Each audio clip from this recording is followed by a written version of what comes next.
श्री गणेशाय नमो नमः। सरस्वती नमस्तुभ्यं वरदे कामरूपिणी विद्यारंभम करिष्यामि सिद्धिर्भवतु मे सदा। शिव शक्ति को कोटि कोटि प्रणाम। मेरे श्रोतागण, मैं आपको श्री रामचंद्र भगवान की कुंडली के बारे में थोड़ी सी जानकारी दे रही हूँ।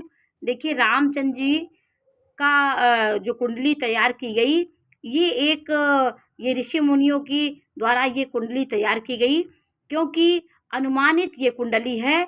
क्योंकि जो जिस तरह हमारे शास्त्रों में कहा गया है कि रामचंद्र जी के जो जो ग्रह मुहूर्त ये था, कुंडली में लग्न ये थी, तो वो एक लग्न तैयार की गई, उससे अनुमानित कुंडली बनाई गई।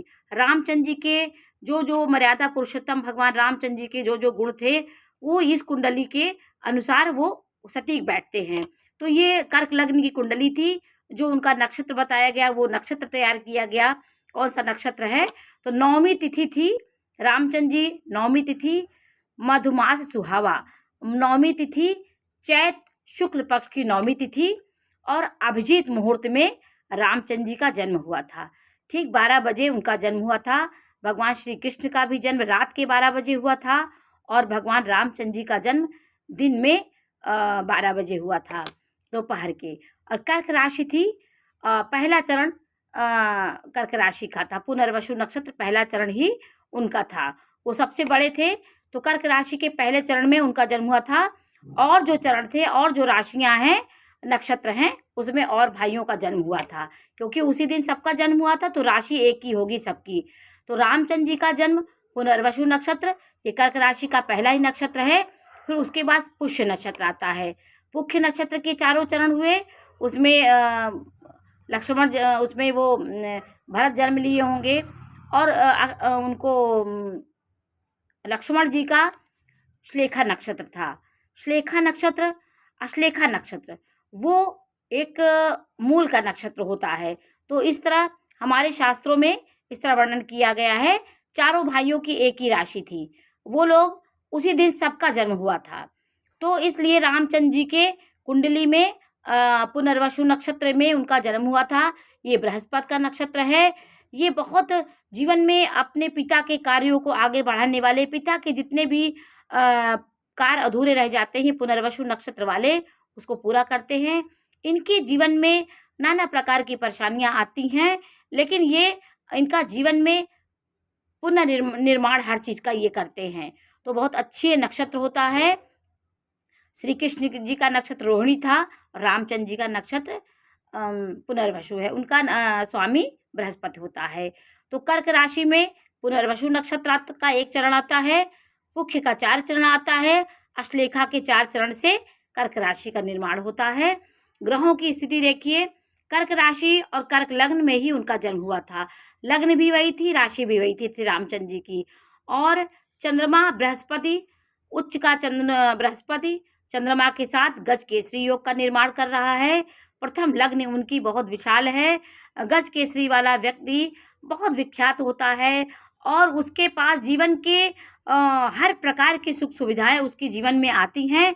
लेकिन व्यक्ति जीवन के परोपकार करते करते, समाज का उद्धार करते, वो अपने में अकेला रह जाता है। ये गज केसरी वालों के व्यक्ति का एक वो होता है, वो जन कल्याण के लिए ही उसका जन्म होता है। चंद्रमा और बृहस्पति लग्न में कहीं भी हों, चारों केंद्रों में, तो ये गज केसरी योग का निर्माण होता है। और इस वाला व्यक्ति बहुत ज्ञानी और विद्वान होता है, विद्वता से भरा होता है। जिस भी क्षेत्र में रहता है उसमें पूर्ण ज्ञान उसको पारंगत होता है, क्योंकि मन के साथ आपका ज्ञान जुड़ गया है, आपका मन ज्ञान की ओर होगा।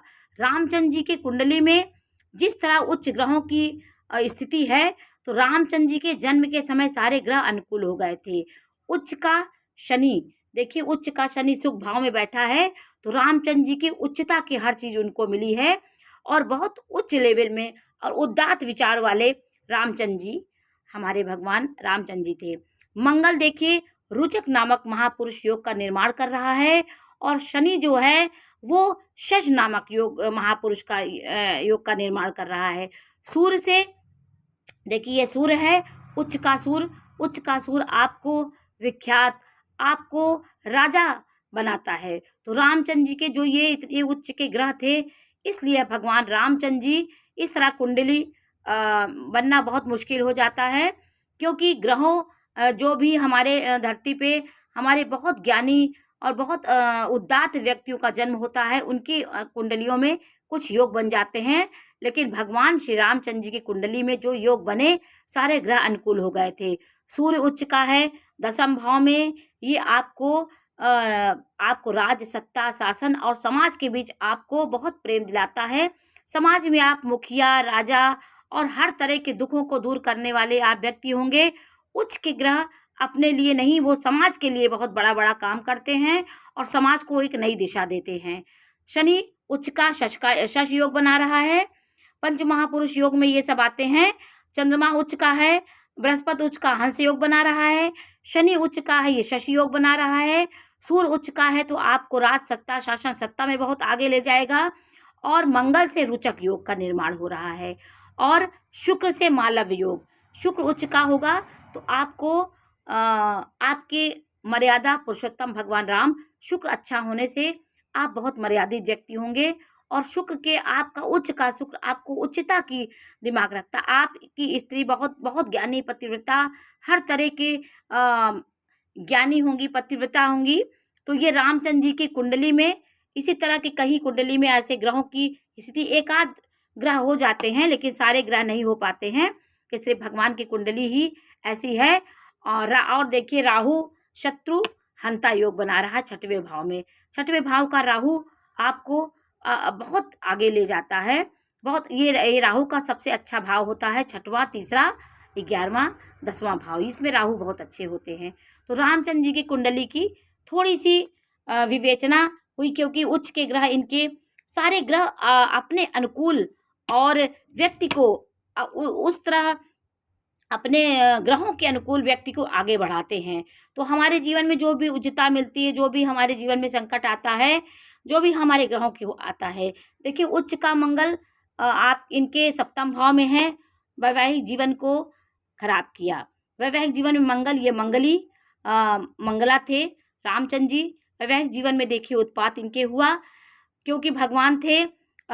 इस तरह अगर इंसान की कुंडली में होगा तो उसे वो एहसास होगा दुख का, अपने वियोग का एहसास होगा, कष्ट होगा। लेकिन वो तो भगवान रामचंद्र जी पुरुषोत्तम भगवान राम, ये तो लीला कर रहे थे, उनको सुख दुख का कोई एहसास नहीं होता है। जो हमारे भगवान अवतार लेते, अवतारी पुरुषों को सुख दुख का कोई ग्लानि नहीं होती है। वो सब लीला के रूप में उन्होंने ये सब करके दिखाया कि एक संसारिक इंसान को कैसे पत्नी का वियोग में वो तड़पते हैं। जो मुक्त आत्मा होती है वो कभी कष्ट और सुख का उसे कोई भी कष्ट नहीं होता है, वो सामान्य रहते हैं। क्योंकि ये समाज में वो कर्तव्य पथ को करने के लिए, कर्तव्य करने के लिए धरती पे आए थे। तो रामचंद्र की कुंडली की थोड़ी सी जानकारी मैंने आपको दी, और ये बहुत अच्छी ज्योतिषियों के माध्यम से, ये बहुत बड़ा वैज्ञानिकों, हमारे जितने भी ऋषि मुनि थे, उन्होंने अनुमानित कुंडली बना के रामचंद्र जी के स्वभाव, जो भी हमारे शास्त्रों में उनके गुणों का वर्णन किया गया, उनके चरित्र का वर्णन किया गया, उनके अनुकूल ये कुंडली पूरी पूर्ण उनके हिसाब से ये कुंडली है। तो ये अनुमानित कुंडली होती है, जो जो हमारे शास्त्रों में बताया गया उनके अनुसार एक कुंडली तैयार की गई होगी। और उसे हमारे रामचंद्र की थोड़ी सी जानकारी, वो भगवान थे और उनकी कुंडली क्या बन सकती है, वो तो भगवान अवतार लिए थे, रामचंद्र जी भगवान विष्णु के अवतार थे। तो आज थोड़ी सी जानकारी रामचंद्र की कुंडली में।